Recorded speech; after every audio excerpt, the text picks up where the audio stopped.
여러분에게 주시는 하나님의 말씀은 로마서 1장 15절에서 17절 말씀으로 오직 믿음으로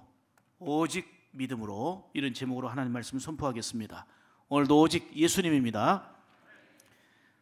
신앙은 늘 그대로 머물러 있지 않고 개혁되어져야 합니다. 늘 새로워져야 된다는 말씀입니다. 오늘은 종교개혁 기념주일입니다. 아시는 대로 종교개혁은 1517년 10월 31일에 독일의 마틴 루터가 하나님의 말씀을 다 잃어버리고 교권의 타락과 부패로 가득한 로마 가톨릭을 향해서 하나님의 말씀으로 돌아가야 된다고 외쳤던 개혁 운동입니다. 문제는 당시 가톨릭의 타락 이상으로 지금 한국 교회가 타락하고 부패하고 그 빛을 잃어버리고 있다고 하는 사실입니다. 오로지 성장주의, 오로지 번영주의, 그저 주님의 마음과 주님의 관심은 아랑곳하지 않고 개교의 주의로 가면서 주님의 관심과 기쁨보다는 예수님을 통해서 내가 무슨 복을 받을까? 내가 어떻게 하면 좀 더 편리할까? 조금만 불편하면 신앙생활도 제대로 하지 못하는 욕심 충만, 자기 충만으로 가득해져 버린 오늘 이 시대를 직면하고 있습니다. 거룩한 빛을 발해야 될 교회가 빛을 잃어버리고 어두워져서 세상에 빛이 되지 못하니까 선한 영향력을 끼치지 못하고 지탄을 받고 있습니다. 소금의 맛을 잃어버리니까 밖에 버려져서 사람들에게 밟히고 있는 그런 실정입니다. 세상에 손가락질 받으며 질타를 받으며 교회 다니는 거 그거 자체가 부끄럽다, 참 마음 상한다, 이런 말들을 합니다. 그러면서 앉은 자리에서 목사 탓, 장로님이나 교인 탓을 하면서 세상 사람들이 지적하고 비판할 때 똑같이 앉아서 비판하고 마음의 괴로움과 절망의 벽을 계속 쌓아가고 있는 이런 악순환이 반복되고 있습니다. 사랑하는 여러분, 이제는 주님의 아파하심을 느끼면서 오늘 종교개혁주의를 맞이해서 먼저 내 가슴을 치며 회개해야 합니다. 이 나라 이 민족을 위해 더 기도하지 못했던 내 자신의 모습, 여전히 편리함만 추구하면서 십자가의 정신과 헌신과 충성을 저버리고 그저 내 편의주의로 살아왔던 우리 자신을 다시 한번 먼저 눈물로 회개할 때에 나의 변화가 가정의 변화로, 우리 가정의 변화가 점점 사회의 변화로 나아갈 수 있는 불길이 되는 거지.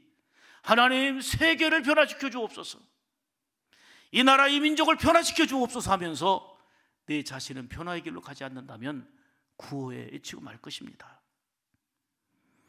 또한 내 삶의 기준이 말씀이 아닌 전통이라든지 내 생각이라든지 내 판단이 되어버린 것을 회개해야 합니다. 종교개혁은 신앙개혁으로 크게 두 가지 의미가 있습니다. 하나는 성경으로 돌아가자는 거예요.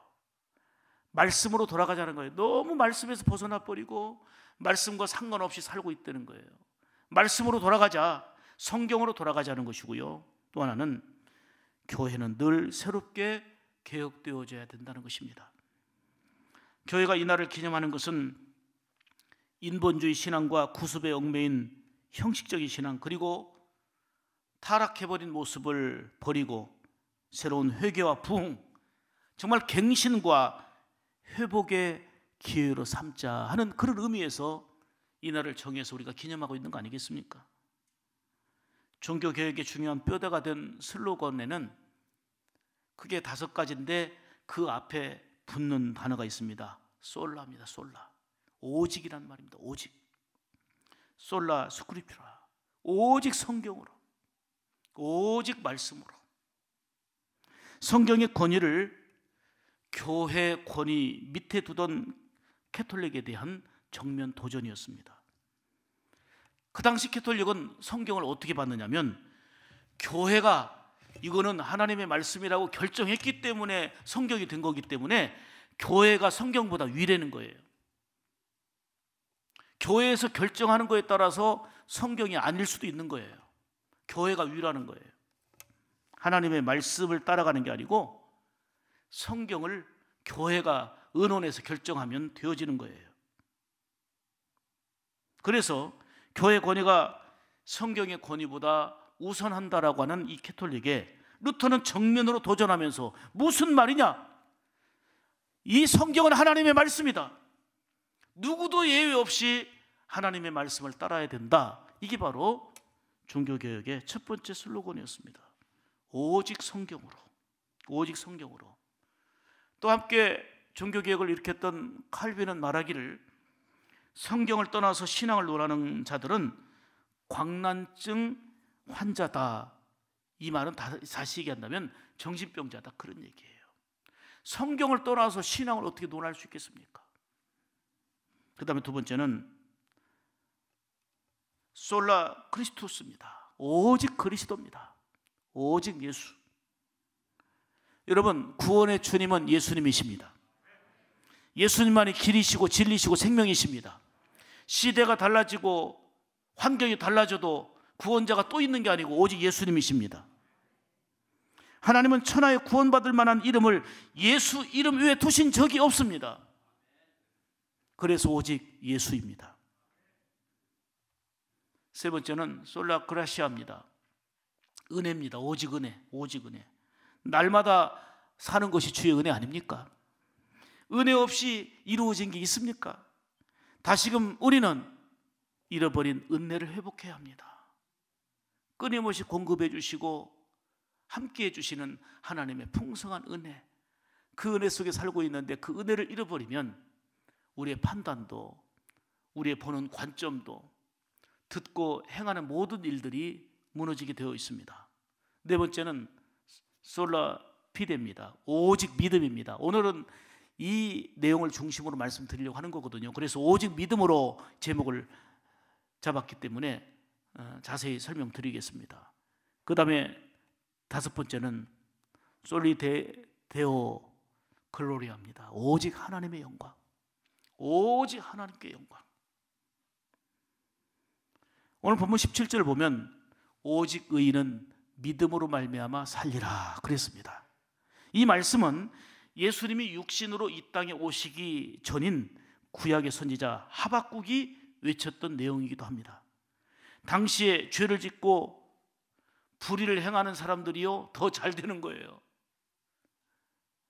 하나님을 믿고 의지하는 사람들은 억울하고 힘들고 잘 안 되는데 하나님 없이도, 예수 없이도 너무 잘 되고 득세하고 너무 잘 나가는 모습을 보니까 하박국이 너무너무 정말 이해가 안 되고요. 그래서 탄식하는 거예요. 어찌하여 어찌하여. 믿음으로 사는 자들은 이렇게 어렵고 힘들고 억울한 일들로 가득하고, 저 타락하고 부패하고 욕심 가득한 사람들은, 하나님 없는 사람들은 떵떵거리고 잘 되고 있습니까? 어찌하여 이런 일이 있습니까?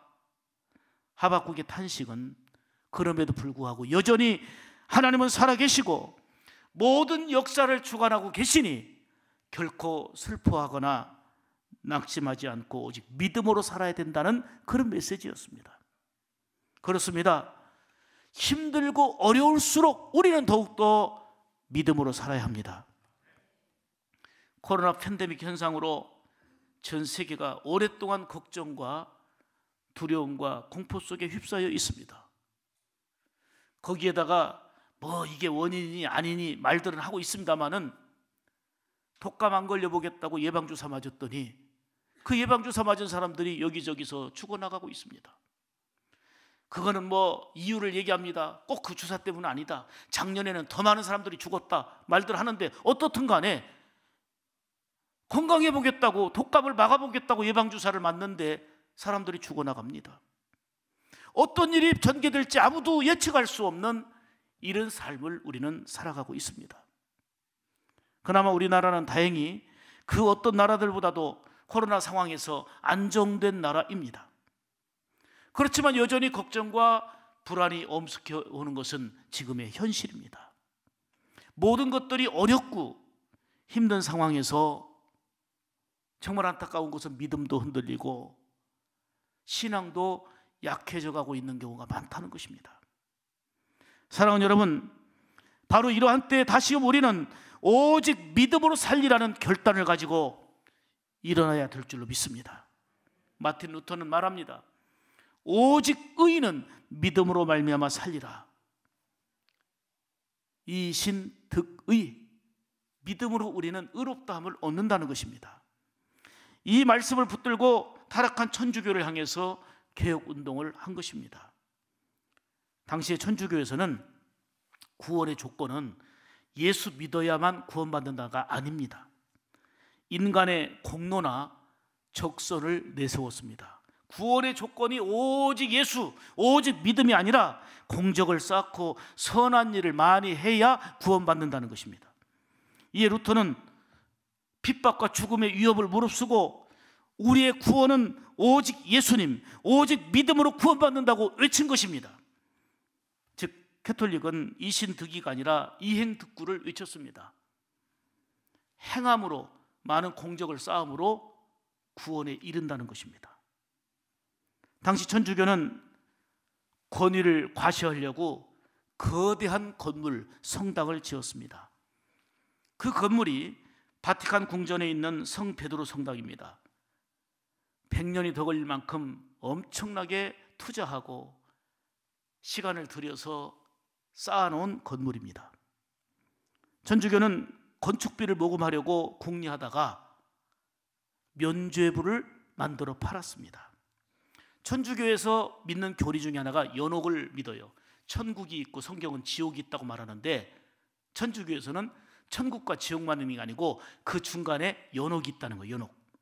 연옥은 어떤 곳이냐면 믿기는 믿는데, 예수를 믿기는 믿는데 그냥 바로 천국에 가지 않고 천국과 지옥 사이에 고통받고 있는 장소인 연옥에 가서 연옥의 사람들이 우리 아버지가, 우리 어머니가 있다는 거예요. 그러면 아들이 여기서 선행을 하고 공적을 쌓으면 연옥에 있던 아버지가 천국으로 가거나, 내가 잘하는 아저씨를 위해서 공적을 쌓으면 연옥에 있던 그 아저씨가 지옥 가지 않고 천국 간다는 거예요. 그러니까 이 땅에서 그분을 위해서 공적을 많이 쌓아야 된다는 거예요. 선행을 많이 쌓아야 된다는 그 이론이거든요. 그러면서 성당에 엄청난 건축비를 마련하려고 면죄부를 팔았어요. 그래서 이제는 죄를 사함받고 그리고 많은 공적으로 사람들을, 연옥에 있는 사람들을 천국으로 보내려면 100만 원짜리 갖고 안 돼요. 예를 든다면 1000만 원짜리, 1억짜리면 더 많이 보낼 수 있잖아요. 10억이면 더 많이 보낼 수 있잖아요. 예를 든다면. 그렇게 면죄부를 팔았던 것입니다. 면죄부를 사게 되면 살아있는 사람은 그냥 천국으로 가고, 이미 죽은 가족을 대신해서 사면 그 연옥에 있는 가족의 영혼이 천국으로 올라간다는 완전히 사기극이죠. 헌금 많이 하면 구원받습니까? 남들보다 헌금 10배로 하면 구원받습니까? 완전히 타락한 내용이죠. 면죄부를 비텐베르크에서 팔고 있는데 이때 루터가 95개조 항의문을 비텐베르크 교회당 정문에 딱 붙여놓은 것입니다. 이로 인해서 개혁의 불길이 일어나서 교회가 새롭게 변화되어지는 출발점이 된 것이죠. 여러분, 우리가 살고 있는 이 시대는 다원화 시대입니다. 종교 다원주의, 모든 것이 다원화되어진 세상을 살고 있습니다. 특히 차별금지법 등이 쟁점으로 떠오르는 지금의 이슈는 오직 예수님만의 구원이 아니라는 것입니다. 여기의 핵심은 다양한 구원의 방법이 있는 것이지 오직 예수, 그런 독선적이고 폐쇄적인 말을 하지 말라는 것입니다. 이에 일부 진보라 일컫는 교회와 목회자들, 성도들까지 이 일에 편승하고 있는 게 지금의 현실입니다.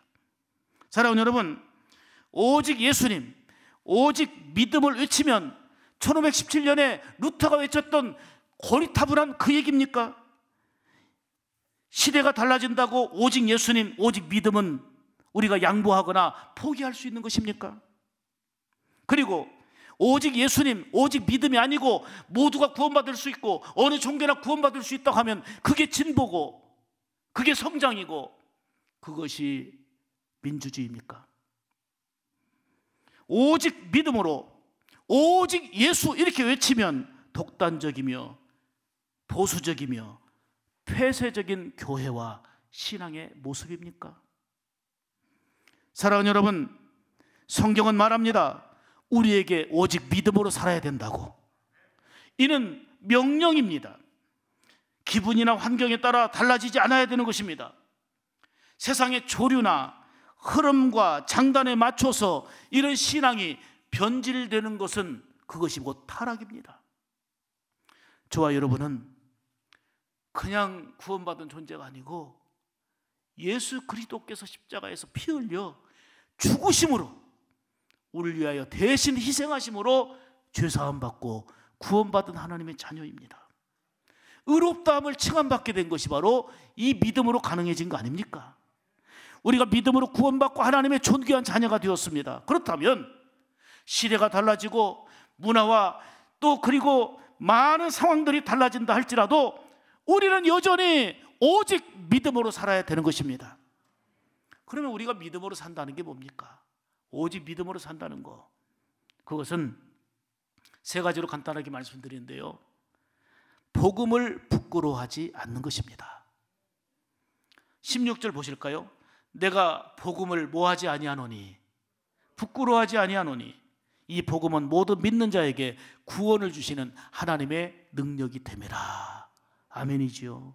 잘 아시는 대로 복음은 복된 소식이에요. 가스펠, 굿뉴스예요. 굿뉴스, 좋은 소식, 기쁨의 소식이에요.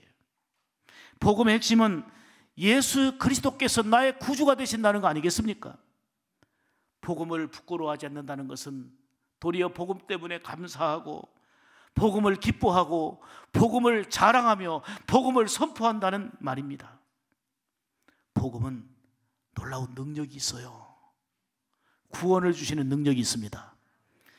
예수를 믿는 사람의 죄를 용서하는 능력이 있습니다.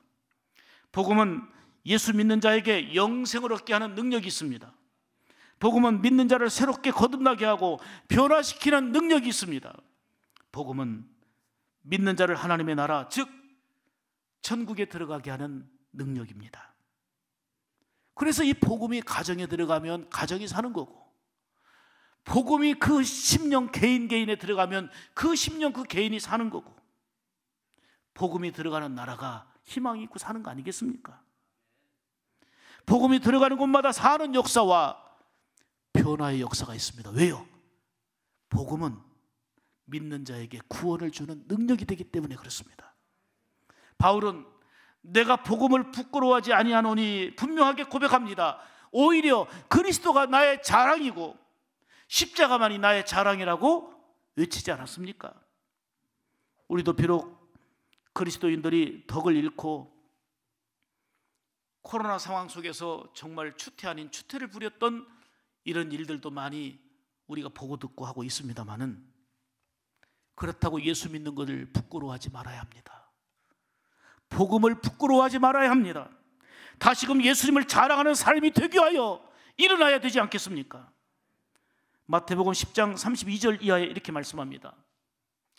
주님께서는 친히 말씀하시기를 누구든지 사람 앞에서 나를 시인하면 나도 하늘에 계신 내 아버지 앞에서 그를 시인할 것이요, 누구든지 사람 앞에서 나를 부인하면 나도 하늘에 계신 내 아버지 앞에서 그를 부인하리라 그랬어요. 아무리 시대가 악해졌어도, 내가 예수 믿는다고 말할 때 손해보는 것 같아도 여전히 나는 예수님을 자랑해야 되고 복음을 부끄러워하지 아니하고 자랑할 수 있는 그런 그리스도인이 되어야 될 줄 믿습니다. 타락하여 영적으로 어두움으로 가득한 당시에 종교개혁자들은 핍박과 고난, 그 죽음 앞에서도 두려워하지 않고 예수님을 시인했습니다. 예수님만이 구원이라고 선포했습니다. 기다리고 있는 것은 고난이었고 핍박이었고 죽음의 위협이었지만 그 앞에서도 예수 그리스도를 시인했습니다. 주님은 말씀하셨습니다. 사람 앞에서 나를 시인할 때 내가 하나님 아버지 앞에서 너를 시인하리라. 아멘이지요. 우리는 오직 믿음으로 살아야 합니다. 그것은 복음을 부끄러워하지 않고 사는 것입니다. 아니, 더욱더 복음을 자랑 삼고 예수님을 자랑 삼고 복되게 살아가는 것, 이것이 오직 믿음으로 살아가는 것이고 신앙의 개혁된 출발점입니다. 두 번째로, 오직 믿음으로 산다는 것은 말씀대로 사는 것입니다. 자, 17절 말씀 다시 봅니다. 복음에는 하나님의 의가 나타나서 믿음으로 믿음에 이르게 하나니. 아멘이지요. 믿음은 예수님이 우리의 주가 되시는 것과 전능하신 하나님이 우주 만물과 인간의 생사화복을 주관하심을 알고 믿고 고백하는 것입니다. 복음을 통해서 하나님의 의를 힘입고 믿음에 이르게 됩니다. 여러분, 전능하신 하나님을 우리가 어떻게 합니까? 예수님이 나의 구주, 우리의 구주가 되신다는 것을 우리가 어떻게 압니까? 하나님의 계시의 말씀을 통해서 하는 것입니다. 그러면 우리가 믿음으로 산다는 것은 하나님의 말씀을 믿는 거고 그 말씀을 따르는 것입니다. 하나님의 말씀은 진리입니다. 하나님 말씀하신 약속은 반드시 이루어집니다. 성경은 성령의 영감으로 기록된 정확무오한 하나님의 말씀임을 믿습니다.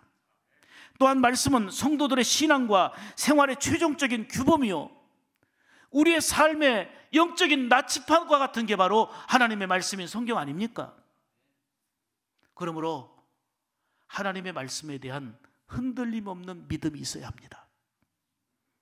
마태복음 5장, 6장, 7장을 소위 산상수훈이라고 하지요.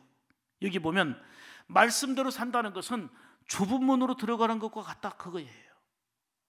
말씀을 믿고 어떤 상황에서도 흔들리지 않는 신앙은 반석 위에 집을 짓는 지혜로운 자와 같다, 그거예요. 여러분, 반석 위에 집을 지을 때 지혜롭다고 한 이유가 있습니다. 모래 위에 집을 지어도요, 기가 막힌 디자인으로 멋지게 집을 지을 수 있는데 바람 불고 비가 나고 창수가 오고 이럴 때에 모래 위의 집은 무너지나 반석 위의 집은 끄떡없는 거예요.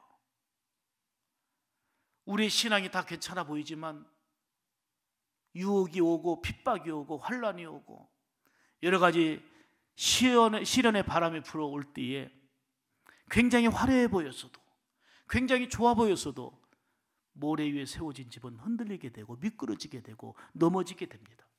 그러나 반석 위에 세워진 집은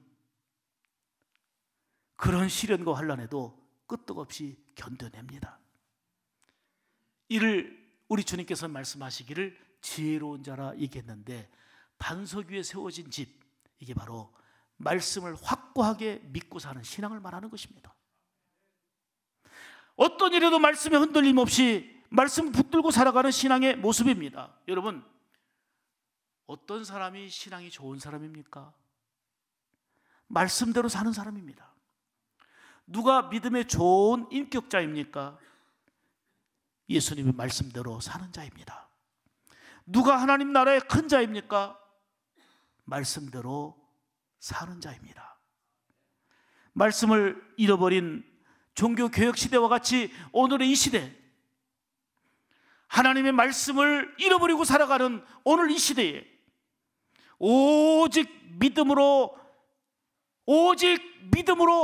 이렇게 외쳤던 루터와 같은 그 심정으로 우리 오직 성경, 오직 믿음으로를 외치며 하나님의 말씀을 바탕으로 하여 든든한 반석 위에 믿음의 집을 건축해 가는 지혜로운 자로서 우리 성도들이 되기를 주님의 이름으로 축복합니다.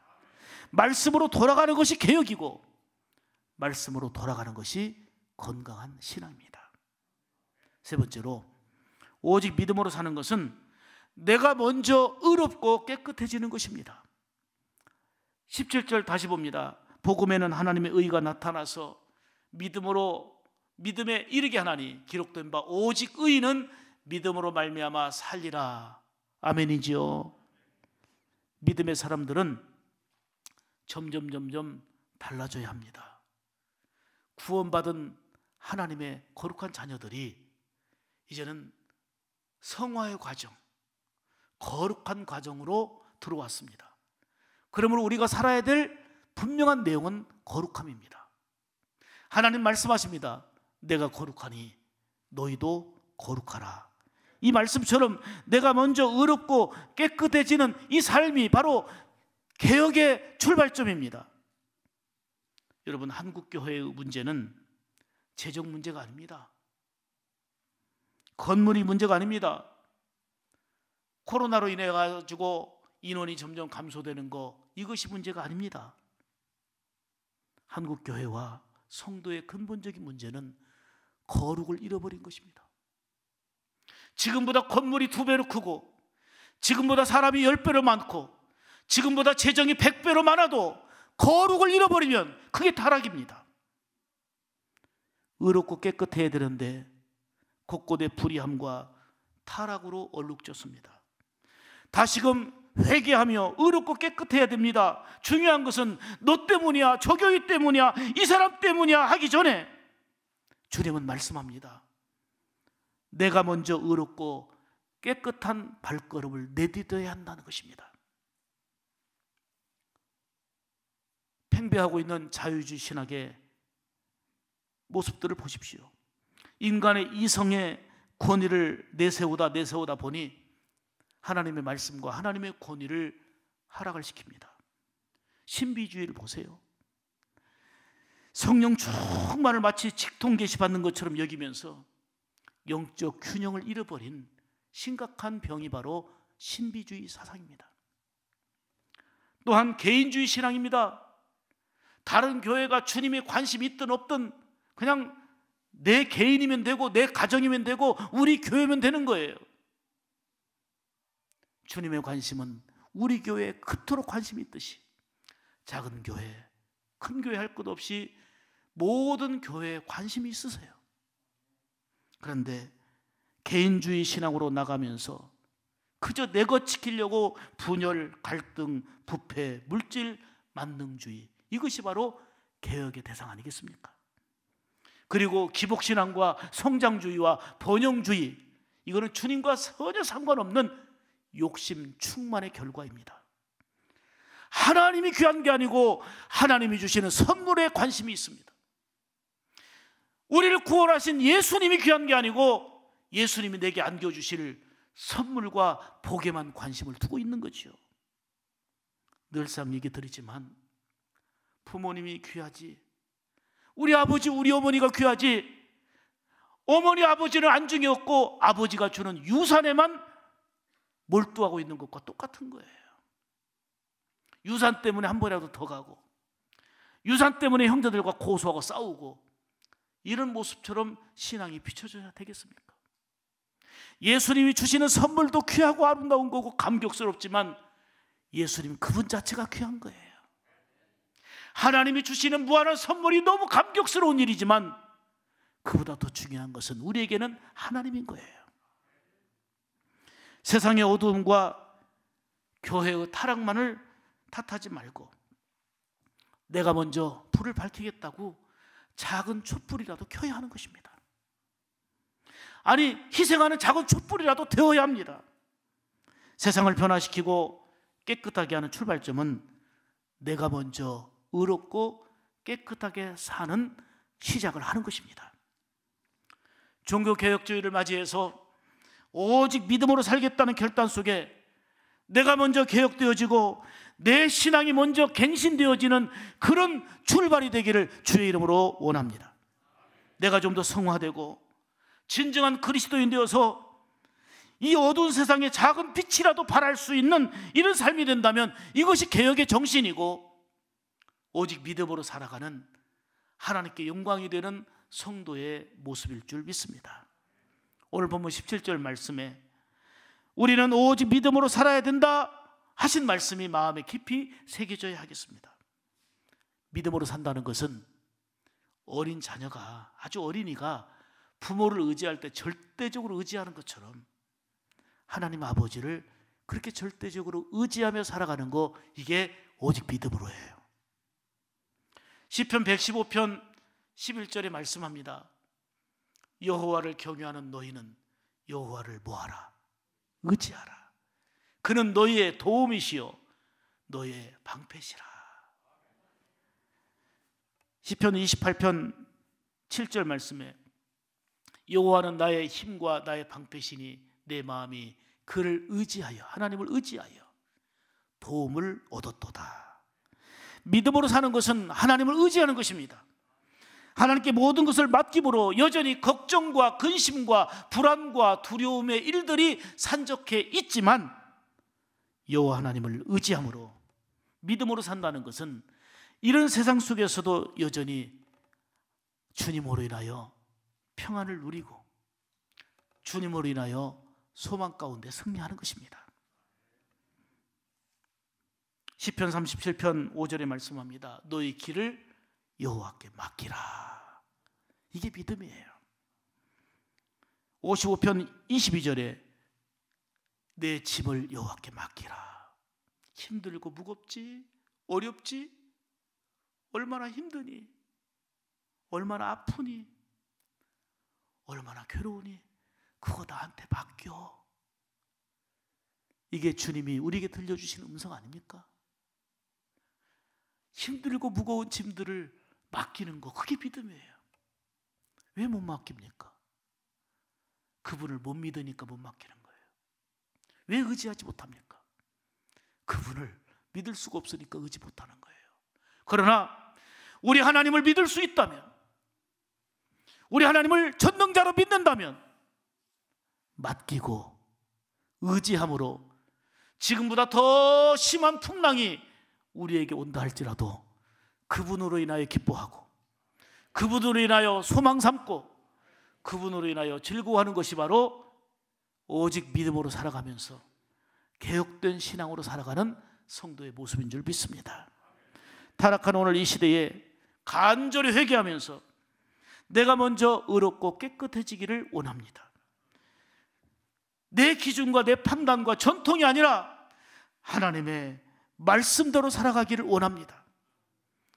이런저런 시대 풍조를 보면서 예수 믿는 것이 부끄럽다, 복음이 부끄럽다가 아니라 여전히 복음을 부끄러워하지 아니하고 복음을 자랑하며 예수를 자랑하며 누가 뭐래도 오직 예수, 오직 믿음. 루터처럼 목숨이 위태로워도 이렇게 외치면 외칠수록 오히려 핍박이 가해지고 고난이 가해져도 오직 믿음으로 오직 예수, 이게 종교개혁의 기치였고 슬로건이었던 것처럼 시대가 악해지고 어려워진 이때에 우리가 믿음의 귀한 등불을 들고 오직 믿음으로 오직 말씀으로 복음을 부끄러워하는 게 아니라 자랑스러워하며 우리 주님을 삶으로 증거하며 살아가는 나부터 개혁되어지는 출발점이 있는 뜻깊은 오늘 종교개혁주일이 되고 하나님께 영광이 우리의 삶 가운데 드러나는 귀한 여러분의 모습이기를 주님의 이름으로 축복합니다. 축복합니다. 기도하겠습니다. 은혜로우신 하나님,